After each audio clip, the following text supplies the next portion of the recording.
की कार्यालय जिला शिक्षा पदाधिकारी सीतामढ़ी से आपका यहाँ पे एक कार्यालय आदेश जारी किया गया है। देखिए यहाँ पे निदेशक प्राथमिक शिक्षा बिहार पटना के पत्रांक संकेतना जो है यहाँ पे दिया गया कि बिहार लोक सेवा आयोग द्वारा अनुशंसित प्रधान शिक्षक और प्रधानाध्यापक एवं विद्यालयाध्यापक के ऐसे अभ्यर्थी जो काउंसलिंग में अनुपस्थित रहे अथवा जिनकी काउंसलिंग अपूर्ण रही है को काउंसलिंग हेतु अंतिम अवसर प्रदान करने का निर्णय लिया गया है। इसका मतलब ये हो गया आपका यहाँ पे री काउंसलिंग को लेकर के बात की जा रही है और ये लेटर आपका जो है सीतामढ़ी से यहाँ पे जारी किया गया है। इसमें अगर आप थोड़ा सा यहाँ पे नीचे देखेंगे तो दिया गया है कि उक्त से संबंधित प्रधान शिक्षक एवं विद्यालयाध्यापक तथा सक्षमता परीक्षा 2 उत्तीर्ण स्थानीय निकाय शिक्षक के काउंसलिंग का कार्य निम्नलिखित समय सारणी के तहत यहाँ पे संपादित किया जाना है। ठीक है, अब जितने भी कैंडिडेट हैं, ठीक है, जिनकी काउंसलिंग नहीं हुई थी या किसी कारणवश काउंसलिंग छूट गया था, ठीक है, तो उनको लेकर के बात की गई है। देखिए यहाँ पे प्रधान शिक्षक यानी कि पीआरटी और यहाँ पे टीआरई 3 का विद्यालयाध्यापक यानी कि पीआरटी, ठीक है, और 6 to 8 का है। फिर यहाँ पे अगर देखा जाए तो 9 to 10, 11 to 12 और 1 to 12 जो विशिष्ट शिक्षक हैं यानी कि जो सक्षमता आपकी 2 है उसको लेकर के यहाँ पे बात की गई है। और ये ऑलरेडी आपको पता भी है कि आपकी काउंसलिंग यहाँ पे 18 को होगी, फिर 19 को होगी टीआरई यहाँ पे 3.0 का, और उसके बाद 20 तारीख को भी यहाँ पे टीआरई 3.0 का होगा। सक्षमता 2 का जो है 26 तारीख को मार्च में कराया जाएगा। ठीक है, ये चीज़ हो गई। और यहाँ पे देखेंगे आप तो यहाँ पे जितने भी कैंडिडेट यहाँ पे अगर बात करें सीतामढ़ी वाले हैं, देखिए दिया गया है अतः प्राप्त निर्देश के आलोक में जिला निबंधन एवं परामर्श केंद्र यानी कि डीआरसीसी सीतामढ़ी में काउंसलिंग हेतु स्थल निर्धारित किया जाता है। साथ ही निम्नांकित पदाधिकारी कर्मियों को काउंसलिंग कार्य हेतु जिला निबंधन एवं परामर्श केंद्र यानी कि डीआरसीसी सीतामढ़ी में दिनांक 17/3/2025 के अपराह्न 3 बजे से कार्य संपादित, ठीक है, यहाँ पे तक प्रतिनियुक्त किया जाता है।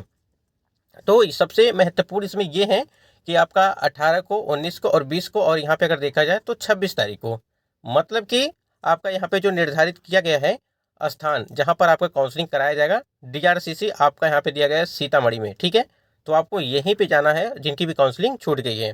ठीक है, और बाकी यहाँ पे आप देख पाएंगे प्रतिनियुक्त पदाधिकारी कर्मी का नाम यहाँ पे दिया गया है जो भी है। ठीक है, जैसे यहाँ पे दिया गया है कि आनंद कुमार, आनंद शेखर, लिपिक कार्यालय, ठीक है, ये दिया गया है। उसके बाद यहाँ पर श्री मधुरेंद्र कुमार डीईओ प्रशाखा माध्यमिक शिक्षा एवं साक्षरता सीतामढ़ी। ठीक है, ये सारी जानकारी आपको यहाँ पे दी गई। तो ये आपका सीतामढ़ी से लेटर जारी किया गया। उसके बाद यहाँ पे दूसरा जो लेटर आपका है सहरसा से है। सेम चीज़ें यहाँ पर यही चीज़ें दी गई हैं, लेकिन अगर बात करें यहाँ पे जो सहरसा वाले कैंडिडेट हैं उनका जो होगा डीआरसीसी सहरसा को काउंसलिंग स्थल के रूप में यहाँ पे चिन्हित किया गया है।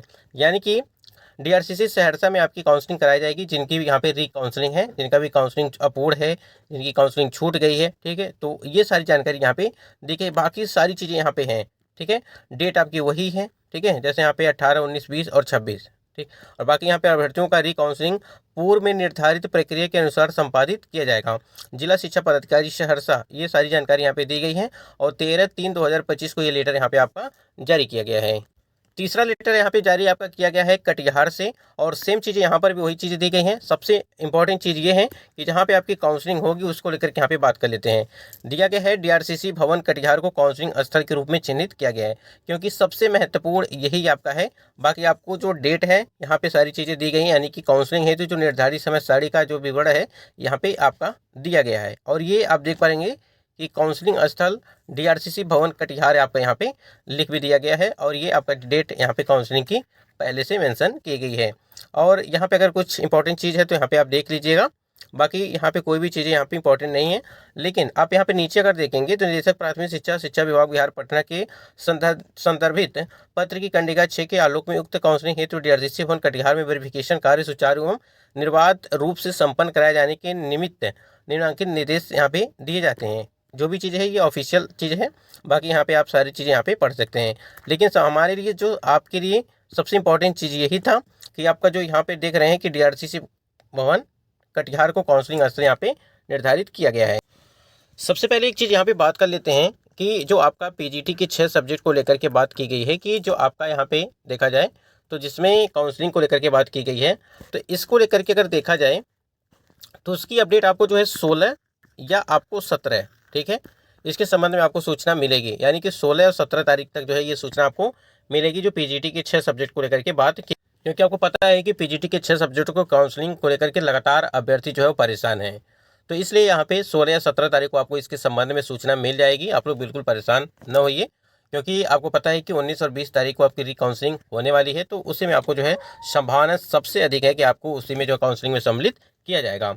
यहाँ पे देखिए, जो अगर बात करें री-काउंसलिंग विशेष को लेकर के, यहाँ पे एक अपडेट दी गई है। जैसे आपका यहाँ पे री-अपलोड की प्रक्रिया चल रही है और 16 तारीख तक ये प्रक्रिया चलेगी। यहाँ पे आप देख पाएंगे कि अपलोड स्वयं न करें, ठीक है। अब बचत के चक्कर में गलत ना हो, कंप्यूटर दुकान वाले से कराएं, यानी कि जो साइबर कैफ़े वाले होते हैं उनसे जो है आप अपना पूरी तरह से यहाँ पे डॉक्यूमेंट को अपलोड करवाएं, जो भी कैंडिडेट यहाँ पे री अपलोड कर रहे हैं। क्योंकि होता है ना कि हम तो अपलोड कर देते हैं, ठीक है, और वहाँ पे नेटवर्क इशू, सर्वर इशू की वजह से जो है कई सारी दिक्कतें हो जाती हैं। तो इसलिए अभी भी आपके पास समय है, तो उसको सही से कर दीजिए। अपलोड से पूर्व केवल राजपत्रित पदाधिकारी से ही अटेस्टेड कराएं, जिसमें पुलिस अधिकारी, दंडाधिकारी, तहसीलदार, एसडीएम, एडीएम, मुख्य चिकित्सा अधिकारी, नोडल या पदाधिकारी, माध्यमिक और कॉलेज प्रधानाचार्य, ठीक है, उच्च माध्यमिक प्राचार्य आदि, ये सभी यहाँ पे आपके आते हैं। यानी कि जो आपके राजपत्रित पदाधिकारी हैं उनको लेकर के यहाँ पे बात की गई है। अपलोड के बाद 1 घंटा वेट करना पड़ेगा और इसके बाद ही आपका डॉक्यूमेंट दिखेगा। कोई भी कागजात बनने की कोशिश न करें। हम आपको बताए थे कि 25, ठीक है, 25 फरवरी 2024 इसके पहले के सभी डॉक्यूमेंट आपके होने चाहिए। यानी कि उसका जो, जैसे मान लीजिए कोई रिजल्ट आपका जारी होना है, तो रिजल्ट आपका 25 फरवरी 2000 पहले का रिजल्ट जारी होना चाहिए, इसके पहले डेट के जारी होना चाहिए। अगर इसके बाद का कोई भी आपके पास डॉक्यूमेंट है, कोई मार्कशीट है, तो उस पर डेट है, तो वो आपका नहीं चलेगा, ठीक है। तो इसलिए यही चीज़ यहाँ पे बताई गई है। कोई भी कागजात आपको बदलने की कोशिश न करें, क्योंकि पुराना वाला भी वही दर्ज है और नया अतिरिक्त दिखेगा। ध्यानपूर्वक आपको जो है यहाँ पे कार्य करने हैं, जो भी कैंडिडेट यहाँ पे री अपलोड कर। अब यहाँ पे देखिए, बहुत सारे कैंडिडेट का ये भी कमेंट्स आ रहा है कि कब तक यहाँ पे ट्रेनिंग कराई जाएगी, ठीक है। ट्रेनिंग पहले होगा या ज्वाइनिंग पहले होगा, ये समस्याएं हैं। देखिए, सबसे पहले आपकी जो है ट्रेनिंग पहले कराई जाती है, ठीक है, जैसे आपकी भर्तियों में देखने को मिला है। उसके बाद से ही आपकी यहाँ पे अगर देखा जाए तो ज्वाइनिंग होती है, ठीक है। ट्रेनिंग होने के बाद जो आपका फाइनल ज्वाइनिंग लेटर मिलेगा वो होगा जो विद्यालय में आपको योगदान करना रहेगा उस टाइम पे। बाकी अभी थोड़ा वक्त लगेगा, लेकिन मार्च के अंतिम सप्ताह तक, यानी कि मार्च के लास्ट तक मान के चलिए कि इसके संबंध में आपको जो है महत्वपूर्ण सूचना वो मिल जाएगी। क्योंकि आपको पता है कि अभी एक चीज़ और भी ध्यान रखिएगा कि 26 तारीख, ठीक है, 26 तारीख तक जो है सक्षमता 2 का जो है यहाँ पे री-काउंसलिंग कराया जाएगा, ठीक है, यानी कि 1 to 12 तक का। तो इसमें क्या है कि अभी समय लगेगा। तो उसके बाद से जो आपकी री-काउंसलिंग कराई जाएगी, जैसे 19 तारीख को और 20 तारीख को, ठीक है, 2 दिन आपकी TRE 3.0 की काउंसलिंग है, री-काउंसलिंग। तो ये सारी प्रक्रिया होगी, ठीक है, तभी जाकर के आपका जो है यहाँ पे जो भी स्कूल टैगिंग होगा, विद्यालय में योगदान होगा, ट्रेनिंग होगी, ये सभी प्रक्रियाओं को लेकर के आपको जो सूचना जारी की जाएगी। वैसे तो आपको पता है कि मार्च के अंतिम सप्ताह तक ये प्रक्रिया कंप्लीट हो जाएगी, ऐसी जो है सूचना मिली थी। बाकी अगर कोई अपडेट आती है तो आपको जरूर यहाँ पे सूचना दी जाएगी। और स्क्रीन पे आप देख पा रहे हैं कि वैशाली से एक लेटर यहाँ पे जारी किया गया है और इसमें भी वही चीज़ दी गई है जिसमें काउंसलिंग को लेकर के बात की गई है, ठीक है। और इसमें जो है कि दिया गया कि स्थल राजकीयकृत उच्च माध्यमिक विद्यालय सिंधुवारी हाजीपुर जो है आपका यहाँ पे दिया गया है। तो जितने भी कैंडिडेट यहाँ पे वैशाली वाले हैं, इस चीज़ को यहाँ पे देख लेंगे, जिनका यहाँ पे री काउंसलिंग होना है।